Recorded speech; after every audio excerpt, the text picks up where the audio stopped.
Beauty by Robin McKinley. I love this book. I love fairy tales in general. I love retellings of fairy tales when they're done well, and they can be done well. This is a perfect example of how to do one well, in my opinion. Now, Robin McKinley in general, she's an author I've been reading and rereading since my teens. One of my favourite books is The Blue Sword, which is one of her high fantasy type books. But Beauty is actually her first book, which I didn't know until right now, actually, when I was checking up on it. This one was published in 1978 and it was her first novel. I think it's spectacular. I think there is so much really excellent fairy tale element to it. One of these days I'm going to review a couple of the books that I've read about fairy tales that describe how they work and when it's a fairy tale and what it does. People underrate what a fairy tale can do because they think of it as a children's story and they neglect the fact that it has a numinous quality, and a fairy tale, when it's well done, helps inform both child and adult. It's a commentary on society, it's a commentary on values, it's a roadmap. It can be a roadmap to a supernatural realm that doesn't really exist, but at the same time it's giving you a map to navigate the real world. That's what a fairy tale done well can be. And I feel that in this retelling, it does all the things that need doing. It maintains the numinous quality. It's a beautiful book. So in this one we have a version of Beauty that isn't that traditional. It's been updated and it's current, at least for the 70s and 80s, I'd say. Beauty has never liked her nickname. She is thin and awkward. It's her two sisters who are the beautiful ones, but what she feels that she lacks in looks, we definitely think that she makes up for in courage and character. So we know the story. Her father comes home with the tale of an enchanted castle in the forest and the terrible promise he had to make to the beast who lives there, and Beauty insists that she's the one to go to the castle.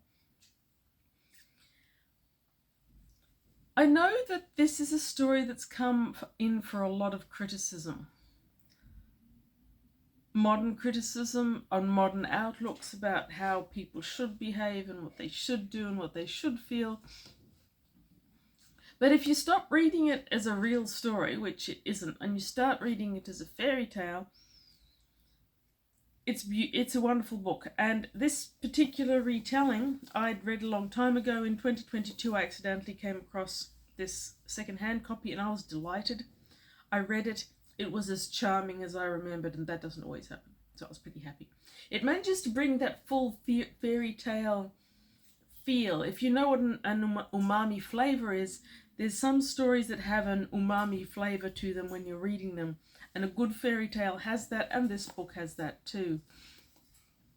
One of my favourite fairy retelling characters, one of my probably my most favourite retelling of this fairy tale. The circumstances the family find them in take up almost the first half of the book. So you actually have a very solid basis for these characters and their behaviours and their personalities. That, I feel, makes all the choices that they make and the things that they do work better. Because in a fairy tale, it's a just so story. The person passes by the rock and the dog talks to them, and no one's surprised by a dog talking to them because it's a fairy tale. Modern audiences aren't quite good with that. They need background, they need backdrop, and I feel that this book gives you all the backdrop and background to the characters that you need. So, ticks that box. In this book, all the characters are nice. Beauty and her sisters and her father, all of them are interesting people that you can get some commitment to, which is certainly not the case in the original fairy story, and it's not been the case in many of the other retellings that I've read. So non-traditional, but on the other hand, it makes the whole thing more charming. Robin McKinley manages to make them all sympathetic and all behaving sensibly, and yet this thing happens.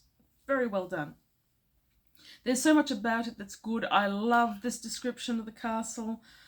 Beauty's horse, Greatheart, is perhaps my favourite ever horse in a fairy tale.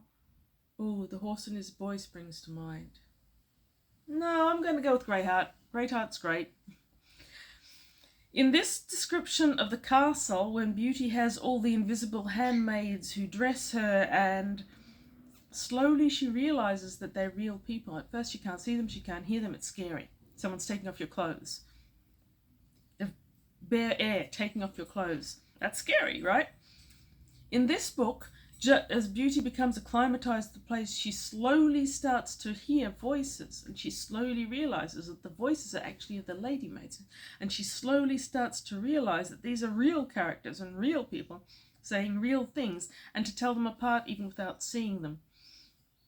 So that slow development is really enchanting, and it adds to the element of fairy tale that this book does very well.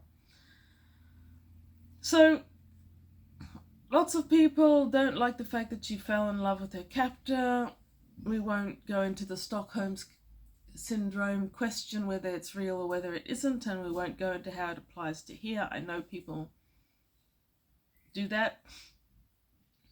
This Beauty in this book and this castle experiences a slow acclimatization to the enchantment, and she slowly starts to realize what the castle is living under, and that gives her an understanding of the beast and what he's living under. And while being the captive of someone may not sound like an excellent lead to romance, I've definitely heard worse ones, and some of them are much more modern, and it's linear and you understand how it happens, and in this book I think it makes sense. So, as mythological tales go, retellings, this is definitely one of my favourites. Robin McKinley herself was not satisfied with it. She felt that it was too young, and she later went on to do another book, Rose Daughter, which I'll review another time.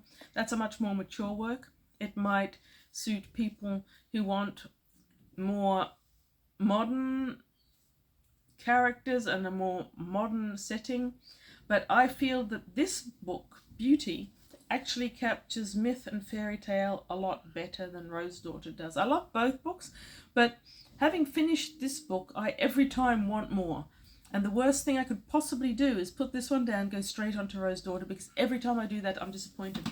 The writing here is quite different to Rose Daughter, and in terms of a mythological retelling, a fairy tale feel, this one is one of the best winners that there are. Let me know what you think.